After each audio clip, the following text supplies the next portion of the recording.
क्या आप जानते हैं कि काशी के मणिकर्णिका घाट पर जब चिता की आग भी ठंडी पड़ने लगती है, ठीक उस वक्त सुबह के 3:40 पर ब्रह्मांड में एक ऐसी घटना घटती है जो विज्ञान की समझ से भी परे है।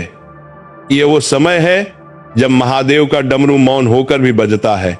आज बात होगी उस गुप्त ग्रंथ की जो काशी के एक पुराने मंदिर की दीवारों में सदियों तक छिपा रहा एक ऐसा ग्रंथ जिसमें लिखा है 21 ब्रह्म मुहूर्त रहस्य, और वो एक लॉस्ट फार्मूला जो अगर आपने समझ लिया तो आपकी किस्मत बदलने में 3 साल या 3 महीने नहीं बल्कि घड़ी देखकर सिर्फ 3 मिनट लगेंगे। जी हाँ, सिर्फ 3 मिनट। आपने देखे होंगे कि सुबह जल्दी उठो, सफल लोग 4 बजे उठते हैं, लेकिन कोई आपको ये नहीं बताता कि उठने के बाद उन पहले 3 मिनटों में अपने अंदर की शिव शक्ति को एक्टिवेट कैसे करना है। अगर आप सुबह 4:00 बजे उठकर भी वही चिंता, वही स्ट्रेस और वही मोबाइल फोन चेक कर रहे हैं तो आपने ब्रह्म मुहूर्त को नहीं, सिर्फ एक घड़ी के समय को चुना है। आज मैं आपको उस प्राचीन ग्रंथ का वह निचोड़ देने जा रहा हूं जिसे नागा साधुकाल भेदन कहते हैं, यानी समय को चीरकर अपनी वास्तविकता खुद लिखना। हमारे शास्त्रों में कहा गया है यथा पिंडे तथा ब्रह्मांडे, यानी जो आपके शरीर में है वही ब्रह्मांड में है। लेकिन समस्या यह है कि हमारा शरीर उस ब्रह्मांडीय ऊर्जा से डिस्कनेक्ट हो चुका है।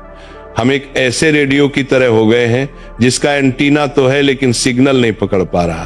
काशी का यह गुप्त सूत्र कहता है कि 24 घंटे में से केवल 48 मिनट, जी हां, जिसे हम ब्रह्म मुहूर्त कहते हैं, वह समय होता है जब ओजोन लेयर और ब्रह्मांडीय किरणें यानी कॉस्मिक रेज एक खास कोण पर होती हैं। इस समय हवा में ऑक्सीजन नहीं बल्कि प्राण बहता है। और अगर इन 21 दिनों तक जो मैं आपको बताने वाला हूं, आपने इस प्राण को उस 3 मिनट के गुप्त तरीके से अपने अंदर उतार लिया तो यकीन मानिए आपके शब्द पत्थर की लकीर बन जाएंगे। आपकी सोची हुई बात हकीकत में बदलने लगेगी। इस रहस्य को समझने के लिए हमें सबसे पहले शिव तत्व को समझना होगा। शिव केवल एक देवता नहीं है, शिव एक फ्लो है, एक बहाव है। जब आप गहरी नींद में होते हैं तो आप उसी शिव तत्व के सबसे करीब होते हैं, लेकिन जैसे ही अलार्म बजता है आप झटके से उठते हैं और वह कनेक्शन टूट जाता है। काशी का ग्रंथ कहता है कि ब्रह्म मुहूर्त में जागना उठना नहीं है बल्कि अवतरित होना है। जैसे गंगा शिव की जटाओं से धरती पर उतरती है, वैसे ही आपकी चेतना को नींद के लोक से जागृति के लोक में उतरना होता है, और यहीं पर वो 3 मिनट का सूत्र काम आता है। इस 21 दिन की यात्रा में हर दिन एक नया रहस्य खुलेगा, लेकिन इसकी नींव, इसका बेस उस पहले स्टेप पर है जिसे ग्रंथ में शून्य स्थिति कहा गया है। ध्यान से सुनिएगा, क्योंकि अब मैं जो बताने जा रहा हूं वह आपकी जिंदगी की दिशा मोड़ सकता है। ज्यादातर लोग सोचते हैं कि ब्रह्म मुहूर्त में उठकर पढ़ाई करनी चाहिए या काम करना चाहिए। यह सबसे बड़ी गलती है। ग्रंथ के अनुसार ब्रह्म मुहूर्त इनपुट का समय नहीं है, यह ट्यूनिंग का समय है। अगर आप एक खराब गिटार पर बहुत अच्छा गाना बजाने की कोशिश करेंगे तो सुर बेसुरा ही निकलेगा। उसी तरह अगर आपका दिमाग और शरीर ट्यून नहीं है तो आप कितनी भी मेहनत कर लें, रिजल्ट नहीं मिलेगा। तो आखिर वो 3 मिनट का जादुई सूत्र क्या है, और ये 21 का अंक ही क्यों चुना गया? हमारे शरीर में 7 चक्र होते हैं और हर चक्र के 3 तल होते हैं। 7 3 हुआ 21। ये कोई रैंडम नंबर नहीं है। 21 दिनों में हम अपने 7 चक्रों के 3 तलों को उस 3 मिनट की तकनीक से अलाइन करेंगे। जैसे ही आपकी आंख खुले, चाहे वह 3:30 हो या 4:00 बजे, आपको बिस्तर से कूदना नहीं है, आपको हिलना भी नहीं है। उस ग्रंथ का पहला नियम है स्थिरता में ही शिव है। उस समय आपके दिमाग की फ्रीक्वेंसी थीटा स्टेट में होती है। यह वो स्टेट है जहां आप जो भी बीज बोएंगे वो विशाल पेड़ बनेगा। अगर आप उस समय हड़बड़ा कर उठते हैं तो आप उस जादुई खिड़की को बंद कर देते हैं। उस ग्रंथ में लिखा है त्रिपुरा रहस्यम, यानी 3 मिनट 3 लोक और 3 शक्तियां। जब आपकी आंख खुलती है तो पहले 60 सेकंड यानी पहला मिनट आपके शरीर का होता है। इसे अन्नमय कोश कहते हैं। आपको बिस्तर पर लेटे बिना हाथ पैर हिलाए सिर्फ अपने शरीर को महसूस करना है। अपनी चेतना को अपने पैरों के अंगूठे से लेकर सिर के ऊपर सहस्त्रार चक्र तक ले जाए। महसूस करें कि आप अभी जिंदा हैं। ये छोटी बात नहीं है। काशी में हर रोज हजारों चिताएं जलती हैं, लेकिन आज महादेव ने आपकी चिता नहीं, आपकी चेतना जगाई है। इस पहले मिनट में आपको आभार यानी ग्रेटिट्यूड महसूस करना है। कहिए, हे महाकाल, मुझे ये नया जीवन, ये नया अवसर देने के लिए धन्यवाद। जब आप आभार के साथ दिन शुरू करते हैं तो आप ब्रह्मांड को यह सिग्नल भेजते हैं कि आप और लेने के लिए तैयार हैं। फिर आता है दूसरा मिनट। ये सबसे महत्वपूर्ण है। ये है प्राणमय कोश का समय। अब अपना पूरा ध्यान अपनी सांसों पर ले आए। ग्रंथ कहता है, सांस ही शिव की रस्सी है। ब्रह्म मुहूर्त में आपकी दोनों नाड़ियां, इड्डा यानी चंद्र और पिंगला, संतुलन में आने की कोशिश कर रही होती हैं। आपको बस अपनी सांसों की गति को देखना है। उसे बदलने की कोशिश ना करें। बस देखें कि हवा कैसे अंदर जा रही है और कैसे बाहर आ रही है। इस दूसरे मिनट में सोचें कि हर सांस के साथ ब्रह्मांड की सुनहरी ऊर्जा यानी गोल्डन एनर्जी आपके अंदर भर रही है और हर बाहर जाती सांस के साथ आपके शरीर की बीमारी, सुस्ती और नकारात्मकता काले धुएं की तरह बाहर निकल रही है। ये महज कल्पना नहीं है, ये एक मानसिक क्रिया है जो आपके शरीर के सेल्स को रिप्रोग्राम करती है। इसे शिव श्वास क्रिया कहते हैं। और अब आता है तीसरा मिनट। यह है मनोमय कोश यानी मैजिक का समय। जब शरीर शांत है, सांसें लय में है, तब आपका दिमाग एक कोरे कागज जैसा होता है। इस तीसरे मिनट में आपको अपना संकल्प दोहराना है। लेकिन सावधान, यहां लोग गलती करते हैं।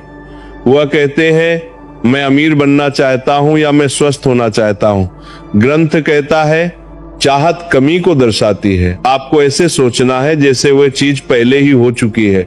मैं शक्तिशाली हूं, मैं अपने लक्ष्य को पा चुका हूं, शिव की कृपा मेरे साथ है।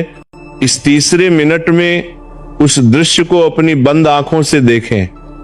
अपनी सफलता को, अपनी खुशी को, उसे इतना स्पष्ट देखें जैसे आप कोई HD मूवी देख रहे हो। जब आप ब्रह्म मुहूर्त की शांति में थीटा स्टेट में ये बीज बोते हैं तो पूरी प्रकृति, सारे पंच तत्व उस बीज को पेड़ बनाने में जुट जाते हैं। यह है वह 3 मिनट का सूत्र। शरीर के प्रति आभार, सांसों का शुद्धिकरण, संकल्प का बीज। लेकिन दोस्तों, एक दिन करने से कुछ नहीं होगा। उस गुप्त ग्रंथ में 21 दिनों का चक्र बताया गया है और ये 21 दिन आसान नहीं होने वाले। ये आपके पुराने मैं की मृत्यु और नए मैं का जन्म है। चलिए, आप समझते हैं कि इन 21 दिनों में आपके साथ क्या होगा और आपको इसे कैसे संभालना है। ग्रंथ ने इन 21 दिनों को 3 चरणों यानी फेजेस में बांटा है। 7-7 दिनों के 3 चरण। पहला चरण दिन 1 से 7, विषपान डिटॉक्सिफिकेशन। शायद आपको यह शब्द अजीब लगे, विषपान, लेकिन याद है जब समुद्र मंथन हुआ था तो अमृत से पहले हलाहल विष निकला था और उसे महादेव ने ही अपने कंठ में धारण किया था। जब आप कल सुबह से ये 3 मिनट की तकनीक शुरू करेंगे तो शुरुआती 7 दिन आपके लिए बहुत मुश्किल होंगे। आपका शरीर विद्रोह करेगा, आपको नींद ज्यादा आएगी, सिर भारी लगेगा, पुराने दबे हुए इमोशंस बाहर आएंगे। आपको लगेगा कि यार ये सब छोड़कर सो जाते। यही वह जहर है जो आपके अंदर बरसों से जमा था। ये आलस्य, ये प्रोक्रास्टिनेशन, ये डर, ये सब बाहर निकलेगा। काशी का सूत्र कहता है, जो तपता है वही निखरता है। इन 7 दिनों में आपको पीछे नहीं हटना है, आपको नीलकंठ बनना है। उस तकलीफ को, उस नींद के झोंके को बस देखना है, उसे अपने ऊपर हावी नहीं होने देना। इस दौरान एक विशेष नियम का पालन करें। सुबह उठते ही अगले 1 घंटे तक मोबाइल स्क्रीन को नहीं देखना है। अगर आपने इन 7 दिनों में मोबाइल की नीली रोशनी अपनी आंखों में डाल ली तो समझिए आपने अपने पीनियल ग्लैंड को अंधा कर दिया। ये वो समय है जब आपका तीसरा नेत्र सक्रिय होने की कोशिश कर रहा है, उसे अंधेरा चाहिए, मोबाइल की लाइट नहीं। इन 7 दिनों में खूब पानी पिए, क्योंकि आपका शरीर अपनी गंदगी बाहर निकाल रहा होगा। अगर आप इन 7 दिनों के संघर्ष को पार कर गए तो समझ लीजिए आपने अपनी पुरानी आदतों की कमर तोड़ दी है। दूसरा चरण दिन 8 से 14 और दृष्टि यानी ऑब्जर्वेशन। जब शरीर थोड़ा शांत हो जाएगा तब 8वें दिन से खेल दिमाग का शुरू होगा। और का अर्थ है जो घोर नहीं है, यानी जो सरल है, जिसमें कोई भेदभाव नहीं। इन दिनों में आपको अचानक बहुत सारे आइडियाज आएंगे, कभी कभी बहुत पुरानी बुरी यादें भी सताएंगी। ग्रंथ कहता है विचारों को पकड़ो मत, उन्हें बहने दो। जैसे गंगा के घाट पर बैठकर आप पानी को बहते हुए देखते हैं, वैसे ही ब्रह्म मुहूर्त में उन 3 मिनटों के बाद चुपचाप बैठकर अपने विचारों को देखें। इस फेज में आपको एक अजीब सी शांति महसूस होने लगेगी। आपको लगेगा कि आप अपने शरीर से अलग हैं। यही वह समय है जब आपकी फ्रीक्वेंसी बदलना शुरू होती है। आप नोट करेंगे कि जिन चीजों पर आपको पहले गुस्सा आता था, अब वह आपको बेकार लगेंगे। आप छोटी मोटी बहसों में पड़ना बंद कर देंगे। क्यों? क्योंकि अब आपकी ऊर्जा मूलाधार चक्र से ऊपर उठकर हृदय चक्र की तरफ बढ़ रही है। इन दिनों में एक काम जरूर करें। उन 3 मिनटों के बाद 5 मिनट के लिए ओम नमः शिवाय का मानसिक जाप करें, बोलकर नहीं, मन में।